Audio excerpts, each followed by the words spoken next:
Welcome to episode 15 of Antlia. Other than the war, we do have a bump between two players this turn, one of those players being Ermor. Now, Fomoria is letting Ermor know that Xibalba has attacked him, and is letting him know that he probably doesn't have anything on the other side of his territory, which for the most part is true, though his territory is not very big. And now we're going to check out this map real quick. First, we'll check out how Vanheim's expansion went against these barbarians in the first place. Still don't like this script, I don't like how these guys hit the barbarians first.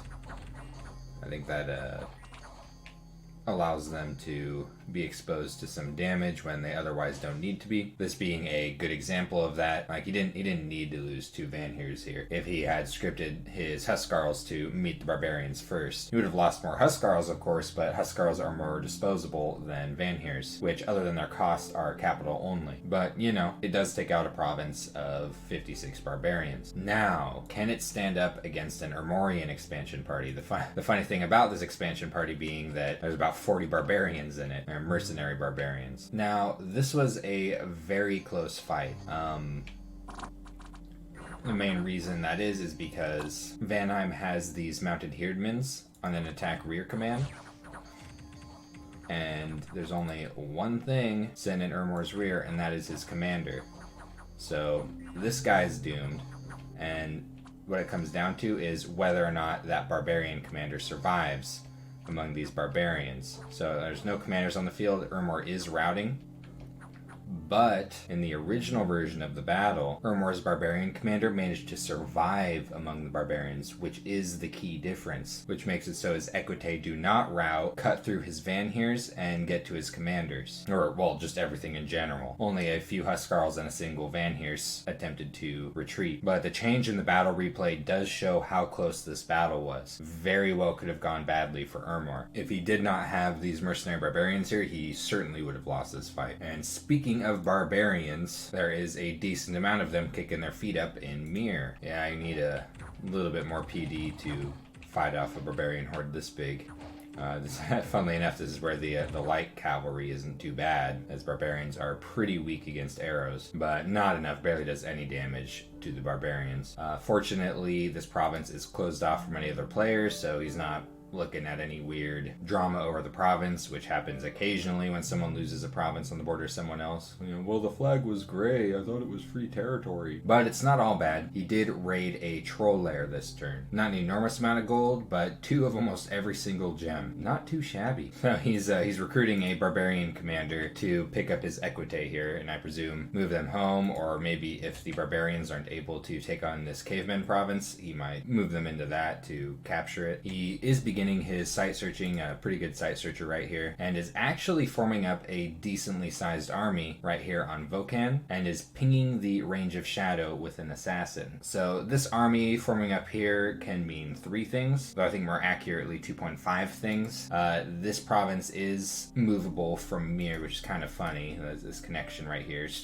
One of those unusual connections you get sometimes on pre-generated maps. He's almost certainly going to recapture this province. And then after that, there's a very good chance he's going to reattempt to take this throne, but it is possible that he is using the message that Fomoria sent him and might try to eat Xibalba. Like, Ermor is at the point, just about at the point, where he might be looking for it with his size and his superior bless. He might be looking for an early war. I don't think Agartha is a very good option with all of her mind blasters, but anyone else is potentially on the table. Vanheim just lost a pretty big expansion army, meaning that he is severely weakened. Kish has lost a lot of armies, though. Ermor, of course, wouldn't know this. And he's got some information that Xibalba is distracted over here, and doesn't know much about Yomi other than Yomi's attempts at diplomacy that Ermor has largely been ignoring. So something we might be seeing in the near future is Ermor finding and selecting a war, and his armies are moving up in this direction. Funnily enough, the information he's getting from Fomoria that Xibalba isn't really present on this side of the territory might just be why he is going for this throne here, just because he knows that Xibalba isn't going to be doing anything about it in the near future. future, Kish has received a message from Oceania. Oceania says Agartha is growing strong fast, this is actually true, and that Fomoria is going to push westward. This is completely false unless this war goes like really crazily, and Fomoria somehow manages to 1v2 Xibalba and Yomi, and possibly other people talking about involving in the war against Fomoria. It's just so crazy, and is sharing the rumor that Ermor is the top dog, which is probably true. Kish has pinged a throne this turn, the one that is very close to his capital. He's looking at a Death 2, a Blood 2 mage, a Fire 1, Earth 2 mage, and an Air 1, Water 2 mage with an Enchanted Spear and Ice Aegis. Not a very difficult throne. The units here aren't very powerful looking either. Just a decent pile of heavy infantry and some slingers. So probably wouldn't be too long before he has a force capable of dealing with this if he doesn't already. His High Priest did successfully retreat, by the way. He found a magic site through an event here in the Forgotten Woods, the Well of White Water, so he'll be getting some water gem income. That's his first water gem income. And a shaman was researching something they probably shouldn't have been researching and saw something horrifying that he didn't understand, and now he has battle fright. Kish does not have a lot of recruitment going on. It took me a minute to figure out where all of his gold went. He's building a temple here in Dumpster. I think this is a very good move because of the crystal sorceresses in this province. Well, these don't need a temple. He's probably just going to start recruiting some of these, which actually are very good. Worst case scenario, you get a priest, but most of them will have at least one path of magic. Hopefully he will get a lab up to start getting a hold of these. Very important mages for anyone that doesn't have a lot of air magic, or just in general, because they communion as well. Most nations will appreciate having crystal sorceresses. And he's building a palisades here. Also something I think is a very good move. And that's because it would be nice to get 2 recruitment points a turn in this province eventually, so he could start spamming out these, presuming he of course has the income for it. Kish does not have a whole lot of elemental magic, so this could be huge in fixing his diversity problems. Other than that, not a whole lot to say about Kittis's turn. I think the only event for him in the near future is taking on this throne, potentially. He's only thinking about it, pinging it. Otherwise, building up his infrastructure, and once his infrastructure is secure, once he's got forts in all the good spots, maybe he'll start thinking about going into war. He, of course, will want his Enchantment 5 research goal. He's not very far away from, and I presume he will be looking for an alliance if he does enter a war, at least by his own consent. And Agartha has received a message from Yomi. Yomi is letting Agartha know what's going on with Fomoria, that him and Xibalba are attacking it just in case Agartha wants to help. She has found a magic site this turn among her site searching, a very, very good one. Joan Jett was just looking around and like, oh hey, there's a castle there. There's a castle sitting right there. And now Agartha has a huge ass castle, bigger than what she's got on her capital. Really nice. A lot of recruitment, not in a bad spot, makes her a little bit more intimidating to invade from this direction. Definitely a welcome sight. Now she's going to have a lot of units over here in a moment. I think this is a sane response to the amount of Amber Clan that are in this pond right here. I presume she's about to try to fight. However, she has broken away a few units right here, along with a Troglodyte Lord, and is heading southward. I presume this has to do with the message that Yomi sent. She might be thinking about vulturing a few provinces over here while the war is going on. Still making black steel full plates, so still thinking about Troglodyte Lords. I think she has another one lying around somewhere. Yeah, right here. She's moving a Troglodyte Lord up here. Not sure why. Maybe thinking about a war against Kish. She does have a lot of army over here, so you never know. That could be coming. Dark times in the heart of Fomoria. Yomi says Xibalba has given him an enticing offer to attack him, though I do think that it was mostly Yomi pulling the strings here. And Xibalba says, no hard feelings, just hard actions. Xibalba does not smile as he butchers Fomoria's territory. We will go ahead and look at Yomi's invading army here just to see what it's looking like. Something more of a large raiding party, really. A bunch of goblins sitting out in front. Masafumi, the demon general. And an assorted pile of Oni sitting here in the back. And this is just some province defense. We're just checking out and seeing what Yomi's army's looking like here. freaking meat grinder of goblin spears. And this isn't anywhere close to everything that Yomi has in this region. There's just a little glimpse of his massive army. And this is just Xibalba raiding against his PD back behind his capital, so causing some chaos. He did at least manage to screw some merchant out of a pile of gems this turn, so it's not all bad. Still killing scouts on his capital. He's killed a lot of scouts on his capital over the last couple of turns. But Fomoria is fighting back, and I actually really like his movements this turn. He's moving pretty much everything he has over here from Coast Haven onto Yellow Mountains in case Xibalba decides to attack this province. Very important because he has a palisades going up here right now. He's moving a decent amount of Furbolg warriors into Bakar, along with a Numidian sorceress scripted to spam Frighten. It's just moving a little raiding party of Numidian warriors, along with a Fomorian druid scripted to cast lesser air elementals to recapture this province, maybe do a bit of distractionary raiding, but his main army is actually moving back to Andoria, which I think is a good move. There's a decent chance that he may intercept this raiding party right here. At the same time, it helps kind of protect that main force, while his forces are split from Xibalba's main force, which is actually really scary. He's recruiting a lot of Fomorian javelinists on his capital. I really like these units. Definitely one of my favorite units in Fomoria's lineup. I actually don't recruit very much at all other than Fomorian javelinists and Numidian warriors when I am playing Fomoria. So I think next time I am going to play Fomoria, I might try something new. Getting a Numidian sorceress up here, and he's keeping up recruitment in both of his forts actually, getting a Furbolg druid and a few Furbolg warriors up in Coast Haven. So Fomoria is keeping a cool head and is showing that if he is going to be invaded like this, it's not going to be easy for Xibalba and Yomi. Now Vanheim has had a very unfortunate turn due to this bump right here, which very easily, as we saw in the replay, could have gone completely differently for him. He just needed to kill that barbarian chief, but it didn't happen, at least in the original battle, the one that matters. He did find a magic site this turn with his dwarf, a Sparkling Fields, and managed to get some earth gems out of some basilisk eggs. I mean, good thing to get rid of those. Basilisks are terrifying, so I would have just raised them, honestly. Damn. So this really blows for Vanheim, especially because he had a fortress going up here. He's not sending any messages to Ermor, so he's not interested in talking about maybe diploing this province back, which that Palisades is coming up in another month now.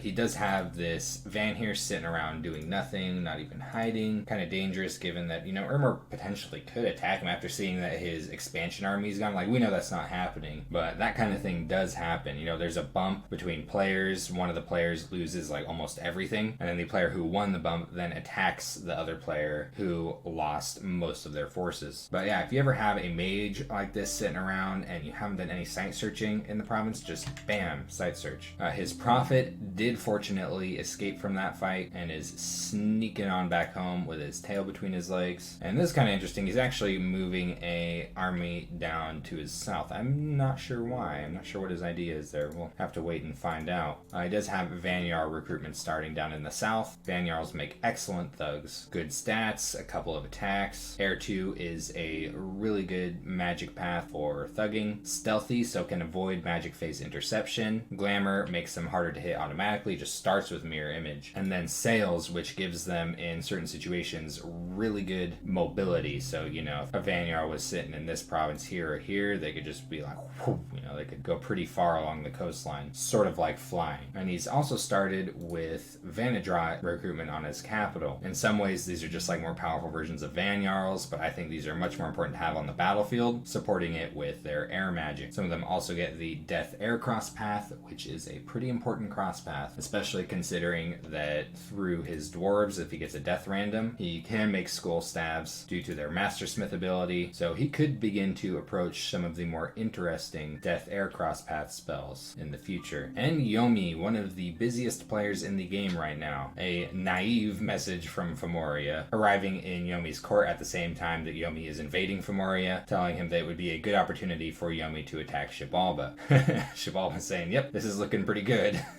Oceania telling Yomi about Agartha's growth and her bless, and is talking about potentially fighting Ermor. He found a couple of magic sites this turn, an Imperial Quarry here in Latian, Earth Gems, and a Thunder Oak in Windsong Forest, so some air gems. And now he is consolidating here on Bakar, I presume before moving on to Fomoria's capital. This is just a scout he has sneaking over this direction. So he will have a a pretty large army, mainly almost entirely of goblins. He's bringing a lot more Oni to this province too. He'll have a Dione sitting on top of it, as well as his Pretender. His Pretender script has not been changed, still on 3 fireballs and retreat, but will be present in his own dominion. And we know that Fomoria is sending a small army into this province next turn, so we will get to see how that works out. He is making some Mound Kings here on his capital and is getting plenty of mage recruitment elsewhere. Things are not looking too bad for Yomi. Mirror armor on his Dione. I'm not really sure if I would want to put this on a Dione, like it's 5 less protection than what a Dione usually wears, but it does give it a little bit of MR. It's something that, you know, you might do as a reactionary thing if someone is targeting your Dione with some anti-demon magic or something. Yeah, Yomi's even confidently building a temple here on the front lines. I'm imagining, just like Xibalba, Yomi is too feeling very good about this war. And Xibalba has received a very long pair of messages from Yomi. Yomi is a very high effort messenger in this game. Yomi is saying that he was worried that Xibalba was not going to be on his side, and is happy to see that he is, and is now sharing all of the strategical information that he's gathered so far in Fomoria, talking about what he knows of what he has on the eastern side of his territory. It's talking about his battle plans and how he is about to move on to his capital once all of his forces are consolidated. He is pointing out Yomi's Bless, which is decaying weapons and a bit of undead command, which he's saying that fortunately for him and Xibalba is not entirely relevant to their demons. Xibalba is summoning a lot of stuff. This is all he has because he doesn't have a whole lot of gold. This is what he needs to do. Sacred Scorpions and Beast Bats, they're all sacred units, and Wights, which are pretty tanky undead units with a hard-hitting Bane Blade and a Chill Aura. You can also take a moment to check out these Sacred Scorpions. These things are beefy. 48 HP, 17 protection, pretty high morale, decent MR. They're very poison resistant. They each have 2 attacks, one of them doing a lot of poison damage and is piercing. And most importantly, they hold his Disgusting Bless, which includes regeneration and blood bond. I imagine these scorpions in mass are going to be very hard to kill. I would not like to be tasked with the prospect of killing them at this stage in the game, especially in Fomoria's shoes, especially because he does in fact have shock resistance on his Bless, because that would be one of the first places I would go to try and take care of them, as Fomoria, that is. And he's continuing right on with the Sacred Scorpion spam and getting some more Wights as well, and is consolidating more forces here on Monarch Woods, and is sending quite a bit of scouts out into Fomoria's territory. Already has one over here on this side. Now he will be missing Fomoria's forces on these 2 provinces with this raiding party right here, but is still continuing to do some economic damage. Kish is going to find out about this war next turn, I presume, unless Xibalba fails in the raid, which is always possible with bats. Even in this amount, sometimes, you know, they just rout. Like, in fact, in my opinion, this makes them less likely to rout. Fomoria will be raiding this province next turn with some Numidian warriors. Fomoria is almost certainly going to take the province, so we will see how Xibalba responds to this next turn. As he is not moving this army, he is instead waiting for consolidation. And Oceania on his anxiety in the pond. The Urmor threat seems to have subsided for the time being. Not sure what that means. The only threat that Urmor has had is in being large. I think Kish was worried because his armies were kind of near him. And Yomi is letting Oceania know that him and Xibalba are warring against Fomoria. It has been a big turn for magic sites for Oceania. His Pretender found a field of undead clams. I wonder what that smells like. So Death Gem site, as well as a Basalt Plateau for Earth Gems here in the Stormy Deep, hanging out with his shark buddy, recruiting a decent amount of Atlantean militia, I presume thinking about recapturing this province. Though I do wonder about him patrolling with his Pretender up here. Would really suck to come up against a big pile of Mind Blasters. I want to keep him out of the way in sight searching. Still plenty of sight searching places that he can still go. Most of his map actually, and leave anything going on over here with Agartha to his regular units, which, damn, he's moving back out with all these mages after, I guess, picking up some water gems with his Capricorn, researching, I think because he's almost a Conjuration 3, that's why he's bringing along all those water gems. And he found 2 magic sites in the Sea of Rond, a giant anemone, some nature gems, and a kelp fortress. So more nature gems, lots of nature gems on this province, but the nice thing about the kelp fortress is that it is a fortress. So he now has recruitment on this province, though not a lot of it. It's just not a very good province, a very low population. But fortification is always nice. The nice thing here more so is the commander points, which allow him to more efficiently recruit mages. He also does have an independent mage here, though it's not a very good one, not for him. That research is not worth recruiting. He is making a Coral Blade here. I am not sure for what. Coral Blades give an HP bonus to whoever's holding them, so I do wonder what his plan is with that. He's also moving a Hierophant up into Giant's Rest. Maybe is thinking about some infrastructure here. I don't think he's thinking about the Draconians, unfortunately, but he might be thinking about building a coastal fort. But yeah, definitely on his anxiety over here about Agartha's little province in the pond. Got a lot of units moving out, and not in a very, if this is the goal to get over here, he's not moving them very efficiently. It's gonna take him 3 turns to get over here this way instead of just the 2 going south. So that has been turn 16 of Antlia. The Fomorian War is moving pretty quickly at the moment, though as of yet we're not seeing any large engagements. We will see a decently sized one next turn, and I will see you then.